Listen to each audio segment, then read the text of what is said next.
ကိုမိဘတွေဘဝတစ်ခုရလာလို့ရှိရင်မိဘမရှိဘဲနဲ့ဘဝရနိုင်တာမဟုတ်ဘူးလူဘဝဒါကြောင့်မို့လို့မိဘတွေရဲ့ကျေးဇူးကိုကြည့်ပြီးတော့တုံ့ပြန်ပေးဆက်ခြင်းကြတော့ကျွေးဆက်တယ်လို့ခေါ်တယ်ဒါကတန်မြာစီးပွားမှာလှုပ်တဲ့လှုပ်ထိုက်တဲ့ကုသိုလ်ကောင်းမှုပဲ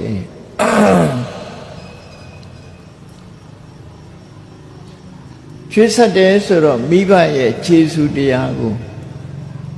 ဘယ်လိုမှတ်သားကြမလဲမိဘကတို့အပေါ်မှာဘယ်လိုကျေးဇူးရှိတာလဲ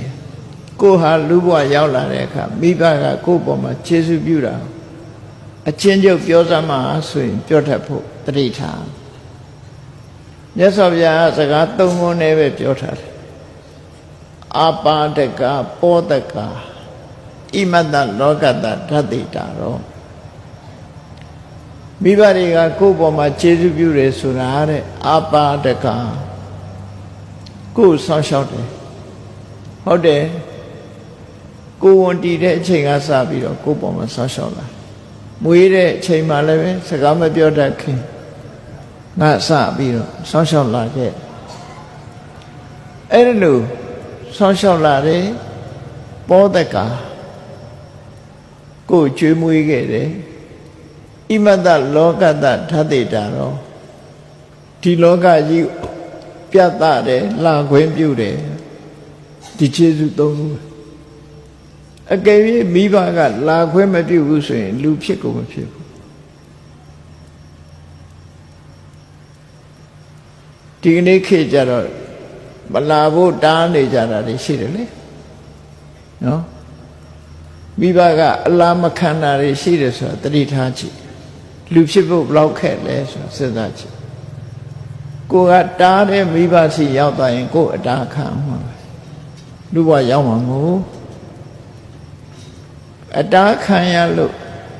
ကြော်ပြီးတော့ရောက်လာလို့ရှိရင်တော့အမိုက်ပုံးနဲ့ရောက်သွားတာတွေတောင်ရှိသေးနော်ဒါကြောင့်မို့မိဘရဲ့ခြေစွတရားကိုဟာလူဘဝကိုအောင်မြင်မြင်ရောက်ရှိလာခဲ့ခြင်းဟာအမှန်တမ်းခြေစွကြည့်တယ်လို့စိတ်ထဲမှာမှတ်သားထားဖို့ကဲပြီးအတားခံလိုက်ရရင်ကိုဟာလူဖြစ်ဖို့မရှိတော့အဲ့တော့လူဖြစ်လာတဲ့ဆိုတဲ့မိဘရဲ့ခြေစွတရားကိုမမေ့ရမှာဖြစ်တယ်ပေါ့ခြေစွဆိုတာတုံ့ပြန်ပေးဆက်ရတဲ့အရာကျွေးတင်တာလို့ပဲ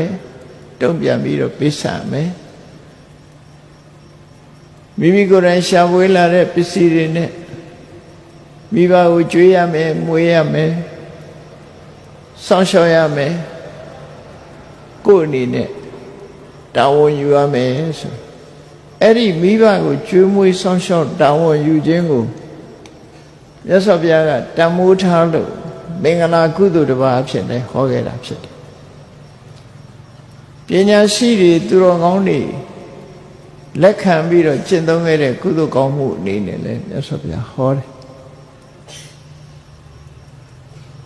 ယ်တရားမင်းကြီးတို့စိုးစံတဲ့တာဝရိန္ဒနတ်ပြည်ကနတ်တွေကလည်းပဲ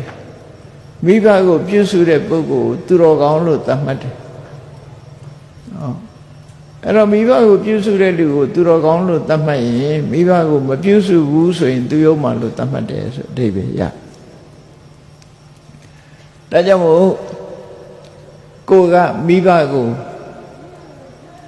တုံ့ပြန်ပြီးတော့ကျွေးမွေးဆောင်ရှောက်ပြီးဆိုရင်စိတ်ထဲမှာတို့ဟာကျွေးပေးဆက်နေရတယ်ဆိုတဲ့အဓိပ္ပာယ်ကိုမှတ်သားထားဖို့တုံ့ပြန်ပြီးတော့ကျွေးဆက်ခြင်းပဲအကယ်၍မဆက်ဘူးဆိုလို့ရှိရင်ကိုဟာကျွေးတင်တဲ့ဘဝမှာနေသွားတယ်တာဝန်မကျေတဲ့ဘဝရောက်သွားနိုင်အဲ့တော့ကျွေးပေးဆက်ခြင်းဟာလောကမှာသူများစီကချင်းမေးပြီးမပေးတဲ့လူဟာလူကောင်းမဟုတ်ဘူး။နောက်လည်းသူများစီကခြေလို့ရမှာမဟုတ်ဘူး။သူများရဲ့ကြွေးတွေကိုပြန်ပြီးပေးဆက်တဲ့လူမှရှိုးသားသူလူတော်လူကောင်းဖြစ်သတ်မှတ်ကြတယ်။အဲ့ဒါလိုပဲမိဘကိုပြန်ပြီးတော့ကြွေးဆက်တဲ့အနေနဲ့ပြုစုတဲ့ပုဂ္ဂိုလ်မှလူတော်လူကောင်းလို့သတ်မှတ်မှာဖြစ်တယ်။